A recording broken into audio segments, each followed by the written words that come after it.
નમસ્તે મિત્રો, સ્વાગત છે આપનું આયમ ગુજરાતના અમેરિકા સ્પેશિયલ બુલેટિનમાં। મંગળવાર જૂન 3ના સમાચારોમાં જોઈશું અમેરિકામાં હાલ ચાલી રહેલી જોબ ક્રાઇસિસની વિગતો, તેમજ જાણીશું કે મેસેચ્યુસેટ્સમાં 1 મહિના સુધી ચાલેલા ઇમિગ્રેશન એન્ફોર્સમેન્ટમાં કેટલા ઇમિગ્રન્ટ્સ પકડાયા। આ સિવાય વાત મેક્સિકોથી ગુજરાતીઓને જે રૂટ પર અમેરિકા મોકલાઈ રહ્યા છે ત્યાંથી જ આવી રહેલી એક બોટમાંથી ઝડપાયેલા ઇમિગ્રન્ટ્સની અને લોસ એન્જલસમાં ચાલતા એક અંડરગ્રાઉન્ડ નાઇટ ક્લબમાં પડેલી રેડની અને છેલ્લે જોઈશું વોલીબોલ રમવા ઘરેથી નીકળેલો એક ઇમિગ્રન્ટ કઈ રીતે આઈસના હાથમાં આવી ગયો, તેમજ ન્યુયોર્કમાં અરેસ્ટ દરમિયાન ચીસ કરી નાખનારી એક કથિત ઇમિગ્રન્ટના સમાચાર કે જેનો વિડીયો હાલ યુએસમાં ખૂબ જ વાયરલ થઈ રહ્યો છે। અમેરિકા જતા ગુજરાતીઓનો એકમાત્ર ટાર્ગેટ ત્યાં જઈને ડોલર કમાવાનો અને સાથે જ સારી જિંદગી જીવવાનો હોય છે। જોકે ડોલર કમાવાની દોડાદોડીમાં મોટાભાગના લોકો વર્ષોના વર્ષો સુધી ઘર સાચવવા અને જોબ કરવા સિવાય બીજું કંઈ જ ખાસ નથી કરી શકતા। ઇલીગલી અમેરિકા જતા લોકો જેમ લાખો રૂપિયાનો ખર્ચો કરી ત્યાં જઈને જોબ શોધવાનું શરૂ કરે છે, તેવી જ રીતે સ્ટુડન્ટ વિઝા પર પણ યુએસ જનારા જંગી ખર્ચો કરીને અમેરિકાની યુનિવર્સિટીમાંથી ડિગ્રી લે છે અને પછી પોતાના ફિલ્ડને અનુરૂપ જોબ શોધવામાં લાગી જતા હોય છે। જોકે હાલ જેમ ઇલીગલ ઇમિગ્રન્ટ્સને જોબ નથી મળી રહી, તેવી જ રીતે અમેરિકાની ડિગ્રી લેનારાને પણ જોબ માટે ફાંફા મારવાના દિવસો આવી ગયા છે। આગામી દિવસોમાં અમેરિકાનું જોબ માર્કેટ કેવું રહેશે તે કહેવું પણ ખૂબ જ મુશ્કેલ બની ગયું છે। તેવામાં હવે લાખો રૂપિયાનો ધુમાડો કરી અમેરિકા જવું જોઈએ કે નહીં તે પણ ઘણા લોકો માટે એક મોટો પ્રશ્ન બની રહ્યો છે। અમેરિકાના ફોર્મલ જોબ માર્કેટમાં હાલ નો હાયર નો ફાયરનું વલણ જોવા મળી રહ્યું છે, જેના કારણે વર્ષ 2025ના ગ્રેજ્યુએટ્સ માટે જોબ મેળવવી ખૂબ જ મુશ્કેલ બની ગઈ છે। તો બીજી તરફ રાષ્ટ્રીય બેરોજગારીનો દર માત્ર 4.2% છે અને સતત 52 મહિનાથી જોબ્સ વધી રહી છે, જે અમેરિકાના ઇતિહાસમાં જોબ વૃદ્ધિમાં કોઈ અડચણ વિનાનો સૌથી લાંબો સિલસિલો છે। પણ તેમાં કેટલાક ચેતવણીના સંકેતો પણ રહેલા છે। ટ્રેડ વોરની સ્થિતિ વચ્ચે યુએસમાં બિઝનેસ ડિસિઝન મેકિંગની પ્રક્રિયા લગભગ ઠપ થઈ ગઈ છે અને એન્ટ્રી લેવલના હાયરિંગમાં ઘટાડો થયો છે, તેમજ એઆઈ ઇન્ડસ્ટ્રીઝના કેટલાક લીડર્સનું એવું માનવું છે કે ફાસ્ટ મૂવિંગ ટેકનોલોજી ઘણી વ્હાઇટ કોલર્સ જોબને જ ખતમ કરી દેશે। આમ એકંદરે અમેરિકાનું લેબર માર્કેટ મજબૂત દેખાતું હોવા છતાં પણ અર્થશાસ્ત્રીઓનું એવું માનવું છે કે નવા કોલેજ ગ્રેજ્યુએટ્સ માટે કોરોના પછીથી જોબ માર્કેટની સ્થિતિ સૌથી ખરાબ રહી છે અને સ્થિતિ સુધરવાનું નામ જ નથી લઈ રહી। ઓક્સફર્ડ ઇકોનોમિક્સના મતે 1980માં આ મુદ્દા પર રેકોર્ડ રાખવાનું શરૂ થયા પછી પહેલીવાર લેટેસ્ટ ગ્રેજ્યુએટ્સનો unemployment rate national unemployment rate કરતાં સતત વધારે રહ્યો છે। ઓક્સફર્ડ ઇકોનોમિક્સના સિનિયર ઇકોનોમિસ્ટ મેથ્યુ માર્ટિનના જણાવ્યા અનુસાર કોલેજ ગ્રેજ્યુએટ્સ માટે જોબ માર્કેટમાં સ્થિતિ ઘણી મુશ્કેલ છે અને માર્કેટને આ સ્થિતિમાંથી બહાર આવવામાં પણ ઘણો સમય લાગી જાય તેવી શક્યતા છે। ઓક્સફર્ડ ઇકોનોમિક્સે એમ પણ જણાવ્યું છે કે મિડ 2023થી તાજેતરમાં ગ્રેજ્યુએટ થયેલા લોકોના અનએમ્પ્લોયમેન્ટ રેટમાં 1.6%નો વધારો થયો છે, જે નેશનલ રેટ કરતાં 3 ગણો વધારે છે।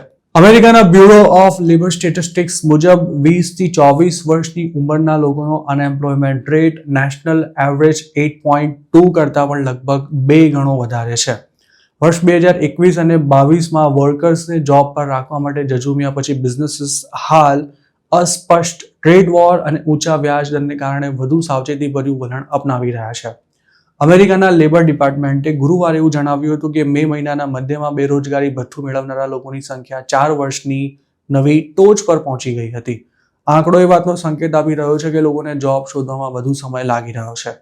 પ્રોફેશનલ નેટવર્કિંગ પ્લેટફોર્મ લિંક્ડઇનના જણાવ્યા અનુસાર માર્ચ 2020ની સરખામણીમાં હાલમાં ઓવરઓલ હાયરિંગમાં 18% જેટલો ઘટાડો થયો છે, જ્યારે એન્ટ્રી લેવલ હાયરિંગમાં 23%નો ઘટાડો નોંધાયો છે। સ્વાભાવિક છે કે જ્યારે અમેરિકન્સને જ પોતાના દેશમાં જોબ ન મળી રહી હોય ત્યારે વિદેશથી આવીને યુએસમાં ભણનારા લોકોને પણ નોકરી શોધવામાં તકલીફ તો થવાની જ છે અને આ જ કારણે ઇન્ડિયન મિડલ ક્લાસના લોકોએ હવે મોટો ખર્ચો કરીને તેમજ ખાસ તો લોન લઈને પોતાના સંતાનોને અમેરિકા ભણવા મોકલતા પહેલા વિચાર કરવાની જરૂર છે, કારણ કે જે લોકો હાલ યુએસમાં જોબ કરી રહ્યા છે તેમના માથે પણ છટણીની તલવાર તો લટકી જ રહી છે। હવે જો ઇલીગલ ઇમિગ્રન્ટ્સની વાત કરીએ તો તેમની સ્થિતિ પણ જરાય સારી કહી શકાય તેવી નથી। યુએસમાં મહિને $2,500 કમાતા અને તેને રૂપિયામાં કન્વર્ટ કરીને ખુશ થતા લોકોએ એ સમજવું જરૂરી છે કે અમેરિકામાં મહિને $3,000ની કમાણી કંઈ જ ન કહેવાય અને આટલું કમાતો વ્યક્તિ આખી જિંદગી કામ કરે તો પણ પોતાનું ઘર ન ખરીદી શકે, કે ન તો પોતાના સંતાનોને સારું હાયર એજ્યુકેશન આપી શકે. આ અંગે વાત કરતા ન્યુયોર્કમાં રહેતા એક ગુજરાતીએ જણાવ્યું હતું કે તેમનો દીકરો 2 વર્ષ પછી કોલેજમાં આવવાનો છે, પરંતુ તેનો ખર્ચો કઈ રીતે નીકળશે તેની ચિંતા તેમને અત્યારથી જ સતાવી રહી છે. આ ગુજરાતીનો દીકરો ભણવામાં ખૂબ જ હોશિયાર છે અને તેની ફેમિલીને યુએસ આવે માંડ 1 વર્ષ થયું છે. માથે 1.5 કરોડથી પણ વધુનું દેવું હોવાથી તેમના માટે દીકરાને ભણાવવો કે પછી સ્કૂલ એજ્યુકેશન પૂરું થતાં જ તેને કામે લગાડી દેવો તે એક મોટો પ્રશ્ન બની રહ્યો છે. અમેરિકામાં આવા કેટલાય ગુજરાતી ફેમિલી છે જે ડોલરની લાલચમાં આંધળાથીને લાંબુ વિચાર્યા વિના જ યુએસ પહોંચી તો ગયા હતા, પણ હવે તેમના ગણિત ખોરવાઈ રહ્યા છે. ગુજરાતીઓની ખાસી વસ્તી ધરાવતા મેસેચ્યુસેટ્સમાં ગયા મહિને થયેલા ઇમિગ્રેશન એન્ફોર્સમેન્ટમાં 1500 જેટલા ઇલીગલ એલિયન્સ ઝડપાયા હોવાનું આઈસ દ્વારા જાહેર કરવામાં આવ્યું છે. ઓપરેશન પેટ્રિયોટ હેઠળ આ અભિયાન શરૂ કરાયું હતું, જેનો હેતુ ક્રિમિનલ ઇલીગલ એલિયન્સને અરેસ્ટ કરી તેમને ડિપોર્ટ કરવાનો હતો. પરંતુ તેમાં ખરેખર કેટલા ક્રિમિનલ્સ પકડાયા છે અને જેમનું કોઈ ક્રિમિનલ બેકગ્રાઉન્ડ નથી તેવા ઇમિગ્રન્ટ્સની સંખ્યા કેટલી છે અને અરેસ્ટ થયેલા લોકો કયા દેશના હતા તેની કોઈ ચોક્કસ માહિતી જાહેર કરવામાં નથી આવી. આઈસ દ્વારા FBI અને CBP સહિતની ફેડરલ એજન્સી સાથે મળીને કાર્યવાહી હાથ ધરવામાં આવી હતી, જેમાં કુલ 1461 એલિયન્સ અરેસ્ટ થયા હતા અને તેમાં 790થી વધુ એલિયન ઓફેન્ડર્સ સામે અમેરિકામાં અથવા તો વિદેશમાં ક્રાઇમ કરવાનો આરોપ હતો કે પછી તેમને દોષિત ઠેરવવામાં આવ્યા હતા તેવો એજન્સીનો દાવો છે. આ આંકડાનો અર્થ એવો પણ નીકળે છે કે મેસેચ્યુસેટ્સમાં ગયા મહિને પકડાયેલા અડધ ઇલીગલ એલિયન્સે યુએસમાં કોઈ ક્રાઇમ કર્યો જ નહોતો. HSIના New England special agent in charge Michael ક્રોલે આ કાર્યવાહીની માહિતી આપતા જણાવ્યું હતું કે અરેસ્ટ કરાયેલા લોકોમાં અમુક ખૂબ જ ગંભીર કક્ષાના ગુનામાં સામેલ હતા. ઓપરેશન પેટ્રિયોટ દરમિયાન અરેસ્ટ કરવામાં આવેલા એલિયન ઓફેન્ડર્સમાંથી 277 લોકોને અગાઉ અમેરિકાની ઇમિગ્રેશન કોર્ટ્સ દ્વારા ડિપોર્ટ કરી દેવાનો ફાઇનલ ઓર્ડર કરવામાં આવ્યો હતો. જોકે તેમણે કોર્ટના ઓર્ડરનું પાલન કરવાને બદલે યુએસમાં ઇલીગલી રહેવાનું પસંદ કર્યું હતું. તાજેતરમાં જ આઈસે મેસેચ્યુસેટ્સમાં જ નેન્ટુકેટ અને માર્થાસ વાઇનયાર્ડ આઇલેન્ડ પર એક સાથે રેડ પાડી હતી અને તેમાં 40 જેટલા ઇલીગલ એલિયન્સને અરેસ્ટ કરવામાં આવ્યા હતા. આ પહેલા ફ્લોરિડામાં પણ હાથ ધરાયેલી કાર્યવાહીમાં 1000થી વધુ ઇમિગ્રન્ટ્સને અરેસ્ટ કરવામાં આવ્યા હતા અને તેનો દાવો ખુદ સ્ટેટના ગવર્નરે કર્યો હતો.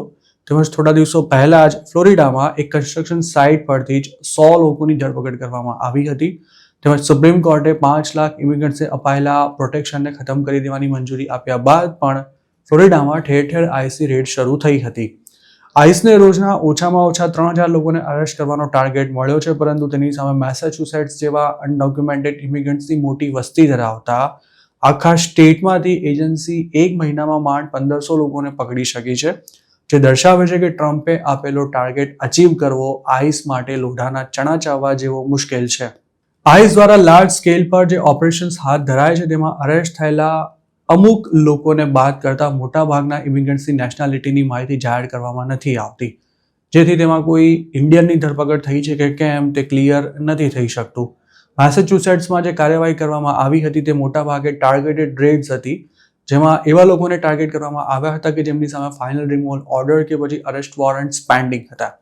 આઈસી મોડસ ઓપરેન્ડી જે વ્યક્તિને અરેસ્ટ કરવાનો હોય તેના ઘરે વહેલી સવારે કે પછી મોડી રાત્રે રેડ પાડવાની રહી છે અને આ સિવાય ટાર્ગેટની રેકી કરી તે સવારે ઘરેથી જે સમયે બહાર નીકળે તે જ સમયે તેને ઝડપી પાડવામાં આવતો હોય છે. પરંતુ તેમાં જો કોઈ બીજો ઇમિગ્રન્ટ એજન્સીના હાથમાં આવી જાય તો તેને પણ ડિપોર્ટેશનમાં નાખી દેવાય છે.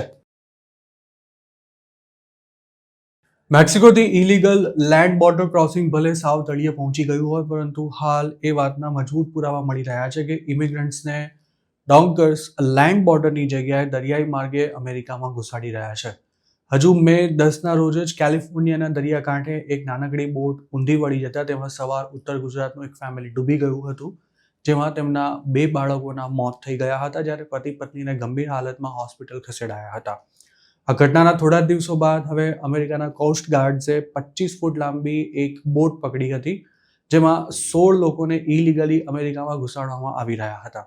મેક્સિકો સાઇડથી આવેલી આ બોટને જોઈ અમેરિકન ઓથોરિટીને કોઈ શંકા ન જાય તે માટે તેના પર પાછો અમેરિકાનો ઝંડો પણ લગાડવામાં આવ્યો હતો. કોસ્ટ ગાર્ડના જણાવ્યા અનુસાર આ બોટ મે 31ના રોજ પકડાઈ હતી. તેમાં 16 લોકોને એવી રીતે સંતાડવામાં આવ્યા હતા કે બહારથી જોઈને કોઈને લાગે જ નહીં કે આ નાનકડી બોટમાં આટલા બધા લોકોને ભરવામાં આવ્યા છે. આ બોટને કોસ્ટગાર્ડના C-130 હર્ક્યુલિસ એરક્રાફ્ટ દ્વારા સેન ડિએગોના દરિયાકાંઠેથી 54 માઇલ દૂર લીમા નજીક સ્પોટ કરવામાં આવી હતી. એરક્રાફ્ટ દ્વારા આ બોટને સ્પોટ કરાયા બાદ કોસ્ટગાર્ડના એક શિપને આ બોટની નજીક મોકલી તેને ઇન્ટરસેપ્ટ કરવામાં આવી હતી અને તેની ઉપર બનાવાયેલું સ્લાઇડર હટાવતા જ બોટની અંદર કુલ 16 લોકોને ભરવામાં આવ્યા હોવાનું કન્ફર્મ થયું હતું. અમેરિકન કોસ્ટગાર્ડે આ તમામ લોકોની કસ્ટડી બોર્ડર પેટ્રોલને સોંપી દીધી હતી, જેમની પૂછપરછ દરમિયાન અરેસ્ટ થયેલા તમામ લોકોએ પોતે મેક્સિકોના હોવાનું જણાવ્યું હતું. ઇલીગલી અમેરિકા પહોંચવા માટે ઉપયોગમાં લેવાતી પાણીની લાઇન આમ તો ઘણી જૂની છે, પરંતુ તેમાં પેસેન્જર્સને કેરેબિયન આઇલેન્ડ્સથી ફ્લોરિડા કે પછી અમેરિકાના તાબામાં આવતા કોઈ ટાપુ પર લઈ જવામાં આવતા હતા અને ત્યાંથી તેમને ડોમેસ્ટિક ફ્લાઇટમાં બેસાડી અમેરિકા પહોંચાડાતા હતા. સૂત્રોનું માની તો જે લોકો ભૂતકાળમાં ડિપોર્ટ થયા હોય કે પછી મેક્સિકો બોર્ડર પર પકડાયા હોય તેવા લોકોને અરેસ્ટ થયા વિના જ પાણીની લાઇનથી અમેરિકા મોકલવામાં આવતા હતા, જેમાં મેક્સિકો જવાની કોઈ જરૂર જ નહોતી પડતી. પરંતુ આ લાઇન સૌથી ખતરનાક મનાતી હતી અને આજે પણ તે એટલી જ રિસ્કી છે. જોકે હવે મેક્સિકો પહોંચ્યા બાદ પણ પેસેન્જર્સને દરિયાઈ માર્ગે અમેરિકા લઈ જવાઈ રહ્યા છે, જેમાંના મોટાભાગના લોકોને કેલિફોર્નિયામાં ઉતારવામાં આવે છે. બાય લેન્ડ ક્રોસિંગ કરવામાં અરેસ્ટ થવાનો ડર હોય છે, પરંતુ તેમાં જીવનું જોખમ નથી હોતું, જ્યારે દરિયાઈ રૂટથી અમેરિકા જવામાં જીવનું પણ પૂરેપૂરું જોખમ છે. જોકે હવે બોર્ડર પર અરેસ્ટ થતા લોકોને કોઈ લીગલ પ્રોસિજર વિના જ બારોબાર ડિપોર્ટ કરવામાં આવી રહ્યા હોવાથી પેસેન્જર્સને પકડાયા વિના અમેરિકા મોકલવા માટે ડોન્કર્સ કેલિફોર્નિયાના દરિયાનો રૂટ લઈ રહ્યા છે. ડિસેમ્બર 2024માં જે ડોન્કી ફ્લાઇટ દુબઈથી ઉપડવાની વાત સામે આવી હતી, તેના ગુજરાતી પેસેન્જર્સને પણ આ જ લાઇનથી અમેરિકા મોકલવાના હતા. મેક્સિકોથી ઇલીગલી અમેરિકા જવાનું હજુ પણ બંધ નથી થયું, પરંતુ જે પેસેન્જર્સ ઇન્ડિયાથી રવાના થાય છે કે પછી હાલ મેક્સિકો સહિતના અલગ અલગ દેશોમાં રોકાયેલા છે, તેમને એજન્ટો છેલ્લી ઘડી સુધી કઈ બોર્ડર પરથી ક્રોસિંગ કરવાનું છે તેની માહિતી નથી આપતા અને ગુજરાતમાં બેઠા બેઠા ફાંકા ફોજદારી કરતા આ એજન્ટો પોતે પાછા આ બાબતને લઈને મોટાભાગે અંધારામાં જ હોય છે. ક્રોસિંગનો સમય આવે છે ત્યારે છેલ્લી ઘડીએ પેસેન્જરને રિસ્કી રૂટ લેવાની ફરજ પાડવામાં આવતી હોય છે અને તેના માટે જો કોઈ તૈયાર ન થાય તો તેને જિંદગીમાં ક્યારેય અમેરિકા જવા નહીં મળે કે પછી ઇન્ડિયા પાછા જવું હોય તો મોટી રકમ ચૂકવવી પડશે તેવી ધમકી આપીને પણ મોતના મુખમાં પ્રવેશવા માટે મજબૂર કરી દેવાય છે. મેક્સિકોથી દરિયાઈ માર્ગે અમેરિકા જવાનું જો એટલું જ આસાન હોત તો મહેસાણાની ગુજરાતી ફેમિલીએ પોતાના 2 માસૂમ બાળકોને ન ગુમાવ્યા હોત. એક સમય હતો કે જ્યારે અમેરિકામાં ઇલીગલી થતા લોકો ગમે ત્યાં જઈ શકતા હતા અને પકડાઈ જવાનો કોઈ ડર રાખ્યા વિના હરીફરી પણ શકતા હતા, પરંતુ હવે તે દિવસો કદાચ ભૂતકાળ બની રહ્યા છે અને અલગ અલગ સ્થળોએથી તેમજ કેવી તરકીબોથી ઇલીગલ ઇમિગ્રન્ટ્સને પકડવામાં આવી રહ્યા છે તેને લગતા રોજે રોજ અવનવા સમાચાર પણ આવી રહ્યા છે. આવી જ એક ઘટનામાં લોસ એન્જલસમાં નાઇટ ક્લબમાં પાર્ટી કરવા ગયેલા 36 ઇલીગલ ઇમિગ્રન્ટ્સને અરેસ્ટ કરવામાં આવ્યા છે. આઈસી અંડરમાં કામ કરતા હોમલેન્ડ સિક્યોરિટી ઇન્વેસ્ટિગેશન્સ એટલે કે HSI દ્વારા અપાયેલી માહિતી અનુસાર આ અંડરગ્રાઉન્ડ નાઇટ ક્લબ પર મે 31ના રોજ રેડ પાડવામાં આવી હતી, જેમાં 36 ચાઇનીઝ અને તાઇવાનીઝ સિટીઝન્સ પકડાયા હતા અને તપાસ દરમિયાન આ તમામ લોકો યુએસમાં ઇલીગલી રહેતા હોવાનું બહાર આવતા તમામને ડિટેન કરવામાં આવ્યા હતા. આ કાર્યવાહીમાં અમુક યુવતીઓ પણ અરેસ્ટ થઈ હતી અને અમુક લોકો તો નશાની હાલતમાં પણ હતા. જોકે HSI દ્વારા આ નાઇટ ક્લબના લોકેશન અને નામને લગતી કોઈ વિગતો જાહેર કરવામાં નથી આવી, તેમજ અરેસ્ટ થયેલા લોકો કોઈ ઇલીગલ એક્ટિવિટીમાં સંડોવાયેલા હતા કે પછી તેમનું કોઈ ક્રિમિનલ બેકગ્રાઉન્ડ હતું કે કેમ તે પણ ક્લિયર નથી થઈ શક્યું. આ રેડમાં અરેસ્ટ થયેલી છોકરીઓ જે સ્થિતિમાં પકડાઈ હતી તેના પરથી એવું પણ મનાઈ રહ્યું છે કે આ નાઇટ ક્લબમાં ચોક્કસથી કોઈ ઇલીગલ એક્ટિવિટી ચાલતી હોવી જોઈએ અને એટલે જ તે અંડરગ્રાઉન્ડ પણ ઓપરેટ થતું હતું. અમેરિકામાં રહેતા ઘણા ગુજરાતીઓ પણ લોસ એન્જલસ ફરવા જતા હોય છે અને અમુક શોખીનો આવા અંડરગ્રાઉન્ડ ક્લબની પણ ખાસ મુલાકાત લેતા હોય છે. જોકે હવે ઇલીગલી ચાલતા આવા ક્લબ્સમાં મોજ મજા કરવા જવું પણ ઘણું જ ભારે પડી શકે છે. આ પહેલા કોલોરાડોમાં ચાલતા એક નાઇટ ક્લબમાં પણ મે મહિનામાં જ રેડ પડી હતી અને તેમાંથી ઢગલાબંધ લોકો અરેસ્ટ થયા હતા. અમેરિકન મીડિયામાં હાલના દિવસોમાં જે રિપોર્ટ્સ આવી રહ્યા છે તે અનુસાર હવે આઈસ પોતાને જે ટિપ્સ મળે છે તેના પર ક્વિક એક્શન પણ લઈ રહી છે. કેલિફોર્નિયાની જ વાત કરીએ તો જે રેસ્ટોરન્ટમાં હજુ ગયા અઠવાડિયે રેડ પડતા જોરદાર બબાલ થઈ હતી, તે રેડ ખરેખર આઈસને જે બાતમી મળી હતી તેના આધારે કરવામાં આવી હતી અને તેમાં 3 ઇલીગલ ઇમિગ્રન્ટ વર્કર્સ પણ અરેસ્ટ થયા હતા. યુએસના મોટાભાગના સ્ટેટ્સમાં હવે વીકેન્ડ દરમિયાન ટ્રાફિક સ્ટોપ દ્વારા ઇમિગ્રેશન એન્ફોર્સમેન્ટની કાર્યવાહી વધારી દેવામાં આવી છે અને જ્યાં ઇલીગલ ઇમિગ્રન્ટ્સ વધારે સંખ્યામાં રહે છે કે પછી જ્યાં તેમની વધુ અવરજવર છે તેવા વિસ્તારોમાં પણ આઈસ અને લોકલ પોલીસ ખાસ એક્ટિવ બન્યા છે. તાજેતરમાં જ આઈસે અનઓથોરાઇઝ્ડ ઇમિગ્રન્ટ્સને જોબ પર ન રાખવા માટે અમેરિકન ઓનર્સને તાકીદ કરી હતી અને આ અંગે વાત કરતા યુએસમાં રહેતા એક ગુજરાતીએ એવું જણાવ્યું હતું કે તે કોઈ મોટેલમાં જોબ શોધી રહ્યો હતો અને ટેક્સાસમાં એક જગ્યાએ બધું નક્કી પણ થઈ ગયું હતું, પરંતુ વર્ક પરમિટ ન હોવાથી ઓનરે તેને ના પાડી દીધી હતી. આ ગુજરાતી હજુ મહિના બાદ વર્ક પરમિટ માટે અપ્લાય કરવા એલિજિબલ થશે અને હવે તો અપ્લાય કર્યા બાદ વર્ક પરમિટ આવતા પણ ઘણો જ સમય લાગી રહ્યો છે. ટ્રમ્પે આઈસને રોજના ઓછામાં ઓછા 3000 લોકોને અરેસ્ટ કરવાનો ટાર્ગેટ આપ્યો હોવાથી ઇમિગ્રેશન એન્ફોર્સમેન્ટ ખૂબ જ આક્રમક બની રહ્યું છે અને તેમાં સૂકા ભેગું લીલું પણ પડી જાય તેમાં અમેરિકાની સરકારને કોઈ જ પ્રોબ્લેમ નથી. જેથી યુએસમાં કોઈ સ્ટેટસ વિના રહેતા લોકોએ હવે એક્સ્ટ્રા કેરફુલ રહેવું ખૂબ જ જરૂરી છે. જે અનડોક્યુમેન્ટેડ ઇમિગ્રન્ટ્સ વર્ષોથી અમેરિકામાં રહે છે તેમજ જેમણે કોઈ ક્રાઇમ નથી કર્યો તે પણ હાલ ઇમિગ્રેશન ઓથોરિટીના રડારમાં આવી ગયા છે. મેસેચ્યુસેટ્સના મિલફોર્ડમાં બનેલી આવી જ એક ઘટનામાં વોલીબોલ રમવા જઈ રહેલા એક ઇમિગ્રન્ટને આઈસ દ્વારા અરેસ્ટ કરી લેવાતા જોરદાર હોબાળો થયો છે. અરેસ્ટ કરાયેલો માર્સેલો ગોમ્સ નામનો આ અનડોક્યુમેન્ટેડ ઇમિગ્રન્ટ સ્કૂલ સ્ટુડન્ટ છે અને તેની ઉંમર માત્ર 18 વર્ષ છે. એનબીસી ન્યૂઝના એક રિપોર્ટ પ્રમાણે માર્સેલો શનિવારે પોતાના દોસ્તો સાથે વોલીબોલ પ્રેક્ટિસ માટે જઈ રહ્યો હતો ત્યારે ઇમિગ્રેશન ઓથોરિટી દ્વારા તેની અટકાયત કરવામાં આવી હતી. આઈસના એક્ટિંગ ડાયરેક્ટર ટોડ લિયોન્સના જણાવ્યા અનુસાર આઈસના એજન્ટ્સ માર્સેલોના પિતાને શોધી રહ્યા હતા અને સર્ચ દરમિયાન તેમની કાર લઈને નીકળેલા તેમના દીકરાને ટ્રાફિક સ્ટોપ દરમિયાન અટકાવાયો હતો. આઈસ દ્વારા સોમવારે કરવામાં આવેલી પ્રેસ કોન્ફરન્સમાં એવું જણાવાયું હતું કે માર્સેલોની કારને અટકાવી તેની પાસેથી પેપર્સ માંગવામાં આવ્યા હતા, પરંતુ યુએસમાં પોતે લીગલી રહેતો હોવાનો કોઈ પુરાવો રજૂ ન કરી શકતા તેની ત્યાં જ ધરપકડ કરી લેવામાં આવી હતી. માર્સેલો ગોમ્સનો જન્મ બ્રાઝિલમાં થયો હતો અને તે 6 વર્ષનો હતો ત્યારે પોતાના પેરેન્ટ્સ સાથે અમેરિકા આવી ગયો હતો. આ છોકરો ઇમિગ્રેશન ઓથોરિટીના ટાર્ગેટ પર નહોતો તેમ છતાં પણ તેની ધરપકડ કરવામાં આવી હતી. આઈસના બોસ્ટન ફિલ્ડ ઓફિસર પેટ્રિશિયા એચ હાયર્ડે આ અંગે એવું જણાવ્યું હતું કે મે મહિના દરમિયાન મેસેચ્યુસેટ્સમાં 1500 જેટલા ઇલીગલ ઇમિગ્રન્ટ્સને અરેસ્ટ કરવામાં આવ્યા હતા. પેટ્રિશિયા હાયર્ડે એમ પણ કહ્યું હતું કે ઇમિગ્રેશન એન્ફોર્સમેન્ટ દરમિયાન જે લોકો ટાર્ગેટ પર ન હોય તેમને પણ જો અટકાવાય અને તેઓ પોતાના ડોક્યુમેન્ટ્સ રજૂ ન કરી શકે તો તેમને પણ અરેસ્ટ કરવામાં આવે છે. માર્સેલો ગોમ્સના કેસ અંગે તેમણે એવું કહ્યું હતું કે તેની સામે રિમૂવલ પ્રોસિડિંગ્સ પેન્ડિંગ છે અને હાલ તે આઈસની કસ્ટડીમાં છે. મેસેચ્યુસેટ્સના મિલફોર્ડમાં સ્કૂલ કોમ્યુનિટી મેમ્બર્સ તેમજ કેટલાક પેરેન્ટ્સને પણ આઈસ દ્વારા ડિટેન કરવામાં આવ્યા હોવાનું મિલફોર્ડ પબ્લિક સ્કૂલ્સના સુપ્રિન્ટેન્ડન્ટે જણાવ્યું હતું. તો બીજી તરફ માર્સેલોની ધરપકડ પર ખાસો હોબાળો પણ મચ્યો છે. તે જે સ્કૂલમાં ભણે છે ત્યાંના સ્ટુડન્ટ્સે માર્સેલોને રિલીઝ કરવાની માંગ સાથે એક રેલી કાઢી હતી. માર્સેલોની ગર્લફ્રેન્ડ પણ આ રેલીમાં સામેલ થઈ હતી અને મીડિયા સાથે વાત કરતા તે રડી પણ પડી હતી. અમેરિકાના ઘણા સ્ટેટ્સમાં વીકેન્ડ દરમિયાન ટ્રાફિક સ્ટોપ કરી લોકોના આઈડી ચેક કરવામાં આવી રહ્યા છે અને જે લોકો પોતે યુએસમાં લીગલ હોવાનું પ્રૂફ ન આપી શકે તેમને ડિટેન પણ કરાઈ રહ્યા છે.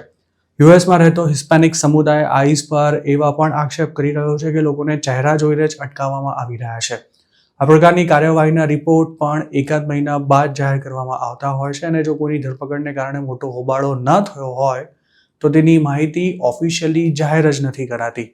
મહત્વની વાત એ છે કે આઈસ દ્વારા જે ટાર્ગેટેડ એન્ફોર્સમેન્ટ કરવામાં આવે છે તેમાં ઘણીવાર એજન્સી જેમને શોધી ન રહી હોય તેવા લોકો પણ હાથમાં આવી જતા હોય છે, જેથી આવા લોકોને પણ લેવા દેવા વગરના જેલમાં જવાનો વારો આવે છે અને હવે તો વર્ષોથી યુએસમાં રહેતા હોય તેવા લોકો પણ આઈસના ટાર્ગેટ પર છે.